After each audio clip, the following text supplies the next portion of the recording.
Hey everyone, so here will be the trade recap for Gpp Usd. I took it yesterday on the 25th of August, starting from this area over here. So we can see that price pushed to almost 8R and then it suddenly flipped backwards. And then this was where my new stop loss is, and that's where I got stopped up for almost 2R.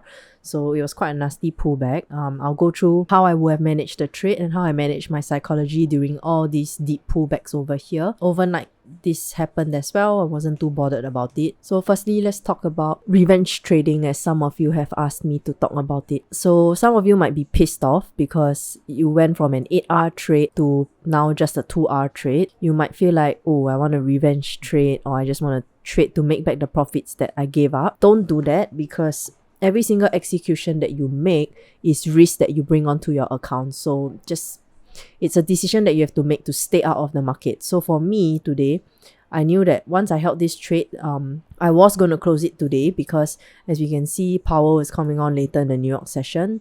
We do have some US data as well. So I personally will not be trading anymore after this. It's currently the London low period. So New York has not started yet. So I personally will not be trading anymore. I'm done for the week.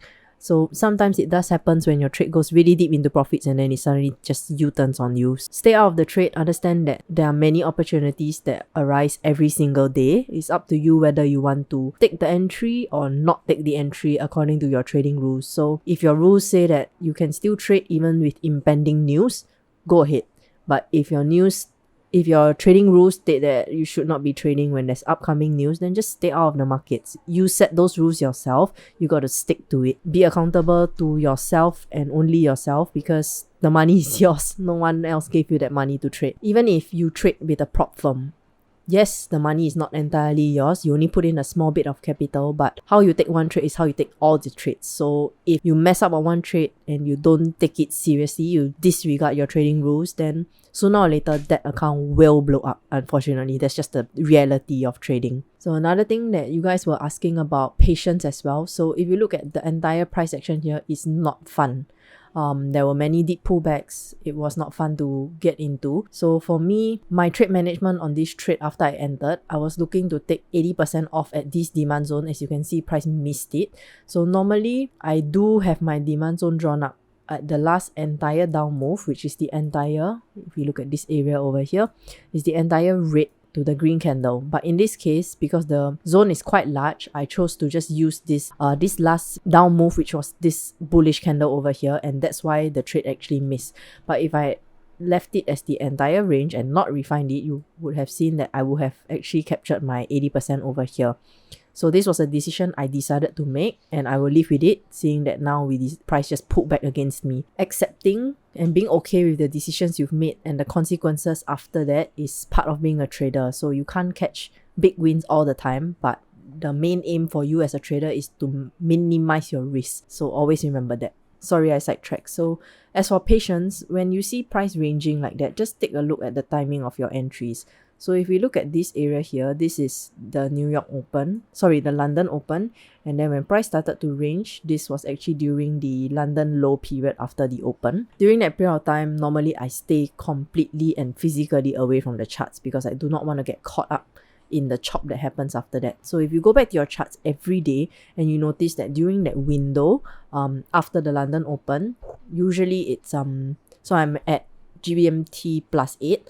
So usually between the window of like 10 to 12 p.m. London time, price tends to chop. So just stay away from the markets, go do something else, go to the gym or whatever. Just stay physically away from the chart, freshen up your mind, and then come back during the New York session and then take your trades then when the volume is a lot better. So another thing that I also do is I set alerts all over the place. So for me, once I've executed a trade, I will set an alert where I'm supposed to go break even on the trade. Yes, my management tool qBox does do it for me automatically. But I do like to actually set an alert so that I know that once this alert rings, my trade is safe and I'm risk-free. So I don't come back to the charts after that, because qBox will just move the stop loss down to whichever limit that I set. Having decisions not being made while on the live markets helps as well. So if you have any tools or whatever that you can use to minimize your decision making on the charts, use them. It can be in the form of alerts, but the thing about alerts is you have to make the conscious decision to actually push the stop loss to break even yourself. Sometimes what can happen is you will see price action. So this is a classic example. You see I wanted to go break even at this point here when price broke this low. Price wicked below the zone. So some of you might be thinking at that point in time, I didn't get the body close, so I'm just going to leave it. And then next thing you know, price pulls back so deep like this, and then you panic and you decide to cut the whole trade. And what happens next? Bam, we get a large move down. When you make emotional decisions like this at that point in time, it's always fear driven most of the time. So if you can, try to use some kind of tool to help assist you to just move this without you having to be on the charts. So let's talk about how I took this entry. So as you can see on the 15 minute, we did form this 15 minute supply chain over here. So yesterday when price came into this sell zone, I was actually waiting on the 1 minute to see the structure change. So once we tapped into the zone, I was waiting for price action to break this area and to break this demand zone. So once I got that, I drew up my sell zones at that point in time. So let me just clean up the entry for you to show you exactly where I entered. Alright, so as you can see here, price action actually held this demand zone over, this sell zone over here, and then came down. But because for me at that point in time, the 1 minute price action was really messy, so I just went up to the 5 and I saw that we had clearer sell zones being available here. So I drew up this last up move that caused this big push down that broke structure on the 5 minute and also broke the demand zone. My entry was off the 5 minute supply zone because it was wrapping the 1 minute anyway, and I decided to cover the 5 minute high. So yes, using the 1 minute zone inside here would have given me a slightly smaller stop loss, but in any case, I did not want to miss the trade given the messy price action on the 1 minute, so I decided to just use the 5 and have a larger stop loss since my take profit would have been quite away. So I was looking at taking profits over at this area here, like I mentioned, somewhere around this area here and somewhere around this area here in the forecast. So for me, giving up a few pips just to stay in the trade is not such a big deal, because at the end of the day, as you can see, the RR is quite significant. So it's better to be in a trade than not to be in a trade, right? For me, the idea was that, and once we actually cleared the last low that caused this pullback into that sell zone, I went break even on the trade. That was the only management I did yesterday. So today when I woke up, so let me just bring all the price action back.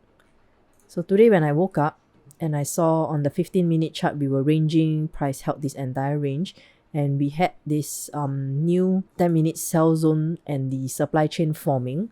I drew up this chain here, and then I saw a big pool of liquidity lying over here. So for me, I knew that price was bearish because we continued to break structure over here. So I drew up the extreme sell zone at this point in time, which is, as you can see, this last 10 minute sell zone. So because the 15 is not clear again, I just dropped down one time frame and I just used this extreme 10 minute candle, which we broke. So when I saw that price broke structure after that, I shifted my stop loss from minus 1R. So 1 pip in profit. And then after that, today, after I saw this BOS, I just placed my stop loss above this last sell zone because I'm not expecting it to break and I'm expecting price to continue lower. So I decided to just lock in a bit more profits at that point in time, the next day only. So normally for me, I don't really overmanage the trades. Once I go stop loss to break even in profits, I generally just leave the trade alone to do what it needs to do. I don't shift the profits or anything like that. But given that today is Friday, I don't really want to hold the trade till I reach New York because of the news. So when I saw this next BOS that happened, I was happy to just lock my profits at this point in time. Glad I did because this nasty pullback happened, and then yeah, I managed to bang about 2R on this trade rather than just negative 0.5. That was how I managed the trade, and that's how I usually manage my trades depending on the day of the week. So hopefully that helps you guys as well.